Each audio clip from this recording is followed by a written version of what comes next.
Сэрээрээ босоороо. За ингээд 173 174 дахь өдрийнхөө бичлэгийг та бүхэндээ танилцуулж байна. Өглөө эрт 6 цаг өнгөрөөгөө сэрлээ. За аавынхаа нутаг болох Шарга сум руу манай гэрийнхэн бүгдөө өдлөө. За учир нь манай хөгшин ээж буюу аавын минь ээжийн талын Ургийн баяр өнөөдөр Шарга сумын хамтын хүч багийн хар толгой гэдэг газар болж байгаа. За ингээд нутгийн яваа болох Баарангийн даваагаа давлаа. Чандман хайр. Одоо энэ бүжгэн рүү орж өрөөд Шаргын говоороо гатлаа. Дээрийн болдог. Тэгээ энэ харгантын арчаа байна. За Одоодны арчаа. Тэгээ тэр цааш одоо нэг дом гэрээд байгаа шүү дээ. Цум болдог гэж. бяцхан болог. За Тэрний цааш цум болгийн болдог гэдэг. Тэрний цааш дээр бүжгний болдог.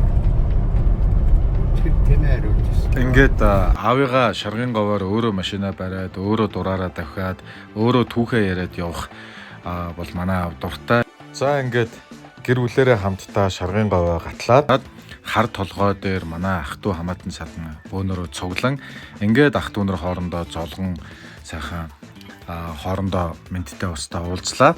За ингээд ах トゥ нарыг харахч бас сайхан байлаа. Маш олон хүмүүс цугласны бараг дийлэнх олонхын бид нэр одоо үр хөөгөөд үеийн найз нөхдөө ах эгч нарыг бараг танихгүй хүмүүс их байлаа. За ингээд бөөндөө цуглаад яг манай шир базар ааяа буюу хөгшин аавын хүүхдүүд буюу манай одоо авгах эгч нар бүгдөө цуглалаа. За ингээд хөгшин ээжийнхээ талынхаа ах эгч нартай бүгдөнтэй золоолоо. Хот хүрээ хэдэн мянган километрийн цаанаас хүртэл ахындууд маань цугласан байгааг харах бас сайхан байлаа. За Ургийн баяр дээр маань нийтдээ аймгийн хурц арслан, за аймгийн заан, начин, сумын цолтой 32 бөхчүүд барилдаж, за авгах нар маань, за хамаатан садмууд маань бүгд сайхан нутгаада сайхан уртын дуугаа гიშгэлүүлж, легэ маань хүртэл минь дэмж одоо дэвшүүлж, дуулж ингээ хүчит бөхчүүд маань барилдсан маш сайхан нэг өдрийг, нэг ургийн одоо Ургийн баярыг ах トゥ нартайгаа сайхан тэмдэглэлээ.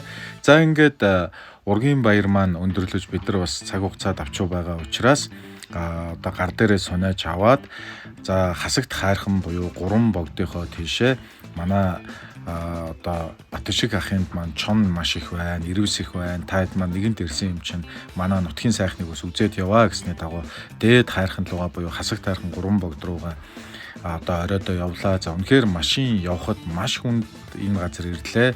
За ингээд 174 дахь өдрөө Батшиг ахындаа эхлүүллээ. За маш их чон илбэг байгаа учраас машин явдаггүй. За мотоцикл хүртэл баг явхад тунг хэцүү нуруу өөд зоон дээр гаргахаар одоо Батшиг ах маань 2 мотоцикл нэг морь гарган биднийг авч явлаа. За аав бол ийшээ явхад тун хүндрэлтэй.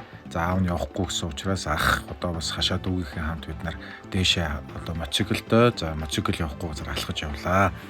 Маш сонирхолтой нэг зүйл нь юу вэ гэхээр өглөө 6 цаг 7 цагт бид нар гарахын агшинд хажууд чон уйлж 4 чон уйлж одоо 3 чон нүдэн дээр ил гараа ингээд 500-аас 700 метрийн цаад ингээд уйлж нааш цаашаа шогсож байгааг харах маш гоё байлаа. Ингэж буцаж гэртээ ирж буу шийдэн бүх юм аваад ингээд чон уйлаад үтсэн чинь нөгөө чоннууд маань бас нэг нь гарч ирд нүдэнд үзэгдээд ингээд цаашаа явлаа. За бид бүхэн бас нэгэнт баяа алтай сайхан ан амьтдыг харахаар явсан учраас элдв буу дуургалгүйгээр хангаан амьтдыг сайхан дорнодож үзэж харчаад явлаа. За тэр өдөр мал харуулж байсан Доббу ах маань цоохор ирвсийг харсан талаарх зураг бичлэгээ биднэрт үзүүлж байлаа.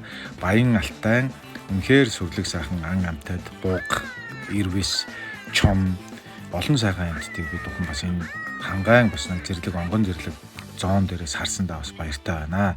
Дорооно нисгэж хүртэл бас ан амьтдыг үзлээ.